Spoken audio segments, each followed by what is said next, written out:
Hi! Jackie Happy in Japan here. Ayan, kung nakikita nyo, nasa may drugstore tayo. Yes, papasok tayo dyan. Titingin tayo ng mga pang-summer item. Hindi naman lahat, konti lang. Hi! Andito tayo sa drugstore. Habang hinintay ko yung mga anak ko kasi may pinanunood sila na show. Drugstore tayo. Samahan nyo lang ako. Ito sasabihin ko sa inyo, medyo matagal na ako sa Japan pero hindi nyo ako maaasahan na matanong ko ano maganda sa mga drugstore, yung mga recommendation ko kasi hindi ko pa naman talaga lahat natikman. Natikman na try. Ganun. Basta tumitingin lang din ako sa mga ginagamit ng iba. Ganun. Minsan sa mga Japanese, pag nandito ako, tinitingnan ko kung anong binibili nila. Pero ito, must have to pag pumunta ka ng Japan o nandito ka. Dati hindi ko to alam. Kailan ko lang to na, parang 1 year, 2 years ko pa lang to na discover na may ganito pala. Ayan. Hindi ko pa nga to na-try to yung ito. Maganda daw to sabi ng friend ko. Yung karamihan nagtatry ko yung maliliit lang para madala. Ayan. Para siyang pag summer, pangpunas siya sa katawan mo. Pero may cool. Ito, yung ganito yung maganda. Yung cool. Ayan, maganda lang ganito kasi hindi ko alam kung cool ba to. Basta medyo mape-fresh yung pakiramdam mo. Kasi wet tissue siya para sa body. Ayan. Marami siyang pagpipilian. Ayan. At saka kasi lang siya, maliit lang siya. Kaya madali siya madala pag sa bag. Pero naman malalaki. At saka mas mura siya kasi marami makapal. Ayan, maraming pagpipila. May mga kumahilig ka sa character. Ayan, pang summer dito sa Japan. Tapos yung mga SPF. Hindi niyo ako matatanong kung anong maganda. Basta hindi ako masyadong naglalagay nito eh. Hindi ko alam, hindi ko feel. Basta mahilig na lang ako mag-sombrero, magsuot ng pang summer na damit. Ayun.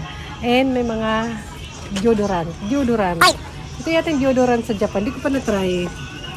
Ayan, kahit sa Pilipinas, hindi ko na-try pa ang deodorant. Deodorant, sabi ni Ann Curtis. Sa deodorant? Deodorant? Ayan natin panglagay sa roll-on ito, deodorant. Ayan. Ayan natin mga pang-refresh. Ayan, may Rexona. Akala ko Rexona to. Rexona pala. Ayan, hindi nyo ako maasahan ko ano maganda yung may recommend ko, pero maasahan nyo ako, tatanungin nyo ako kung ano yung mga deodorant dyan sa Japan, ganun. Pupuntahan ko yung drugstore at napakita ko sa inyo kung magkano presyo. Ito siguro spray.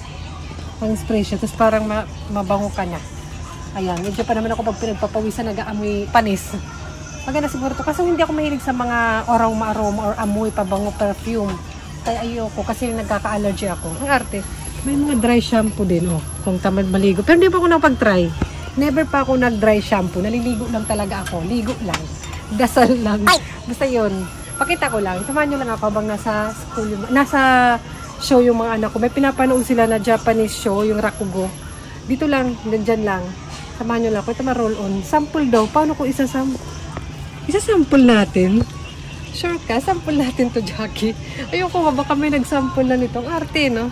Okay, kahit ganito lang ako, maarte-arte naman itong pagmumukhang to. Basta yan yung mga pang summer nila dito.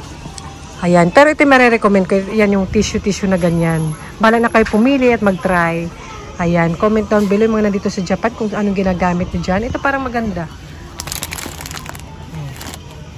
At saka yung mga, ito comment kayo kung anong ginagamit nyo. Para malaman naman na manunood. Ayan. Dito naman sa mga makeup. Mas talo wala kayong maasahan sa akin. Dahil ako nagme-makeup. Actually, mahal ba siya? Hindi, may mga brand naman dito na mura. Yan, sikat yan dito na brand. Pero hindi ko pa yan na-try. Never. Daiso lang yung pangkilay ko. Pero may mga nakalagay na Cosme, something. Ayan, maganda siguro yan. Try nyo. Or, ang ginagawa ko niyan, tinitingnan ko yung mga review. Tingnan nyo na lang doon. Ito sikat to, diba? Hindi ko alam kung antino sikat pa to.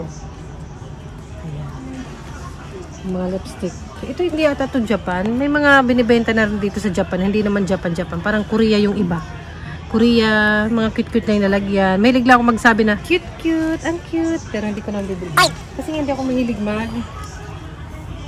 makeup. Nag-try naman ako ng skincare, face mask, gano'n. Nagtatry rin naman ako before. Yung mura lang na brand. Ito pang ano din to. SPF something, brightening UV. Kunti na lang, baka, ay wala siya kasi mahal. Kailangan pumunta sa counter. Ito na-try ko to recently. Ayan, kasi asawa ko bumili nito. Okay naman, pero hindi pa rin ako nagtagal na gumamit yan. Update pala dyan. Ayan, yung presyo niya. Ito rin, pang ano din to ata. pag pinagpapawisan. Kasi mawawala na yan pag winter eh. Yung mga pang winter. Ito pang travel set something. Ay mga travel na kit. Or maliliit. Ay, yung rin pala pag gusto mo lang mag-try. Di ba kasi may malaki nito? Parang na-tryan ko na nga ata to. Ito pala yung mga pang-travel kung gusto mo lang i-try. Yung mga ganito pang hilamos. Ayan.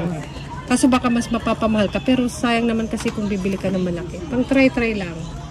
Kung ganito. Sikat din to, mild lang sa mga Japanese. Ayan. Biore. Dove. Ito ano siya. Pagka-travel ka. Kompleto na. UV powder. Tawag ako. Ang ingay ko daw. Ito yung mga bulak nila dito. Ayan, yung mga pa-square, something. Meron din yan sa 100 yen. Kasi hindi rin ako magamit nun. Kasi wala na akong maganda na ako. Charat! Charat! Feeling. Mga pang lalaki naman ito. Pang lalaki. Ay, ito pang boys. Ayan, pang men's na, ano ba to?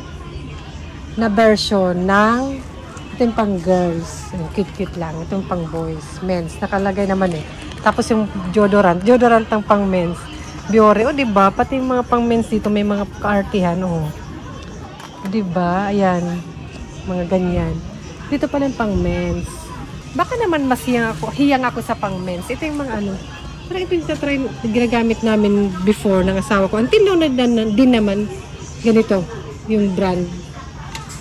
Ayan yung mga pang SPF nila. May spray sila. Ito ginagamit ko lang naman. Pero Nature Republic, yung aking skincare. May pang kids. Ito yung pang kids. Ayan, mga pang kids siya. Ayan. Ayan. Pag gusto mo naman yung pang travel lang, maliliit lang. Lotion. Ito masarap to. Pag masarap, kinakain. Pag summer, malamig siya. Mga lotion nila. Nag-try ako nito, hindi ako nahiyang. Ayan, hindi talaga ako hiyang. Makailang beses ako nag-try nito. Ito, nahiyang pa ako. Sa lips ata ito lalagay. Ito lang yata ginagamit ko para sa lips ko. Mga ganyan lang. Yung mga pang moisture. Moisture. Winter, nagagamit ako ng hand cream, something. Ito yung pang lalaki din na shampoo. Pang ano na naman. Parang may nakita ako kanina gusto ko pakita sa inyo. Ito pang boys siya.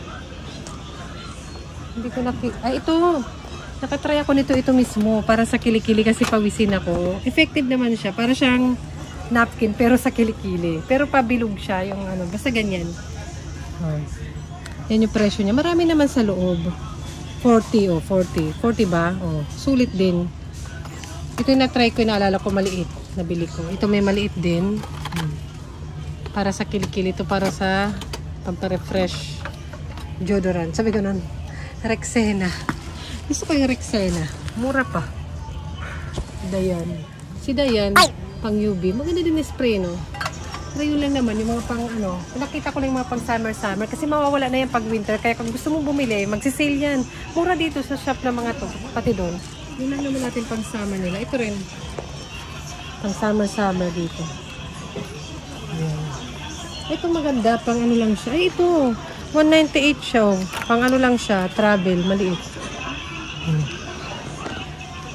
Ayan yung mga nakita kong product for summer. Marami pa siguro, di ko lang napakita. Dito yung pang babae, dito yung pang lalaki. Diba? Ito yung eye drop. Gumagamit ako nito. Ito yung ginagamit ko. Parang mas mura sa kabila. 188 lang doon. Kaya depende sa drugstore, sa store. Hindi na mapasok. Depende sa store. Minsan, mas mura sa ibang drugstore. Like dito sa Daikoku drugstore, para mas mura siya kaysa sa iba. Kaysa sa Don Quixote. Summer bargain na. Magkatabi lang siya. Ito Daikoku. Tapos, ayan na drugstore. Yun lang naman for today's video. Sa susunod ulit. Bye!